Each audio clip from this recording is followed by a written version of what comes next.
23 April 571 عیسوی میں اسلامی کیلنڈر کے اعتبار سے ربیع الاول کے مہینے میں آمنہ کے آنگن میں ہوئی ہے۔ ایسی مبارک پیدائش آپ کا نام نامی چونکہ ہمارے بچے یہاں موجود ہیں،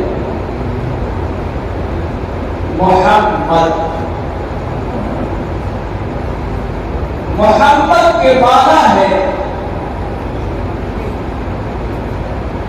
جس کی خوب تعریف کی جائے۔ آپ کے دادا سے کسی نے پوچھا کہ عرب کے چلن میں یہ نام نہیں ہے، کبھی کسی کے گھر بچے کا نام محمد نہیں رکھا گیا، تم نے اپنے پوتے کا نام محمد کیوں رکھا؟ تو دادا نے کیا بات کہی؟ دادا عبد المطلب نے کہا کہ دراصل میں یہ چاہتا ہوں کہ میرے بیٹے کی اس دنیا میں بھی تعریف ہو اور آسمان پر بھی اس کی تعریف ہو۔ چنانچہ جب نام محمد لیا جاتا ہے تو کیا کہا جاتا ہے؟ صلی اللہ علیہ وسلم۔ ذرا زور سے کہیں۔ میرے نبی نے ایک مرتبہ صحابہ سے ایک سوال پوچھا کہ بتاؤ سب سے بڑا بخیل کون ہے؟ سب سے بڑا۔ تو اگر ہم میں سے کسی سے پوچھا جائے تو ہم لوگ کیا جواب دیں گے؟ وہی جواب دیں گے جو صحابہ نے دیا۔ اور اس پر اگر میں آپ کو ایک واقعہ سناؤں کہ ایک گاؤں میں ایک جوڑا رہتا تھا، ایک بوڑھا اور اس کی بیوی ضعیفہ، دونوں لوگ تھے، ایک گھر میں رہتے تھے۔ رات میں نماز کے لیے جب شوہر مسجد کے لیے جانے لگتے تو گھر میں جو چراغ جل رہا ہوتا وہ بجھا دیتے۔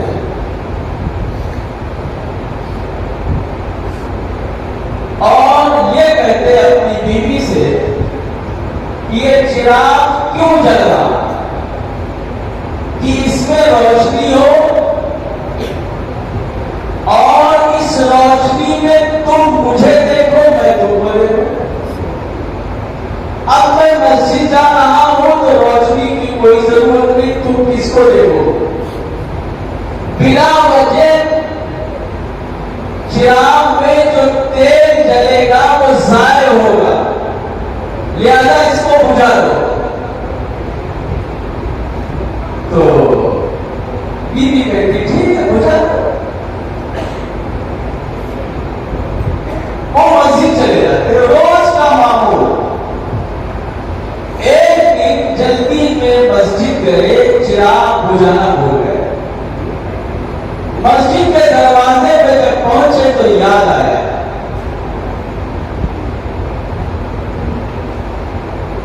کہ چراغ جلتا بھول گیا اور میری بوڑھا وہ بجھائے گی نہیں، بلا وجہ تیل ضائع ہوگا۔ اب وہ مسجد سے واپس پھر گھر آئے کہ چلو چراغ بجھا دو۔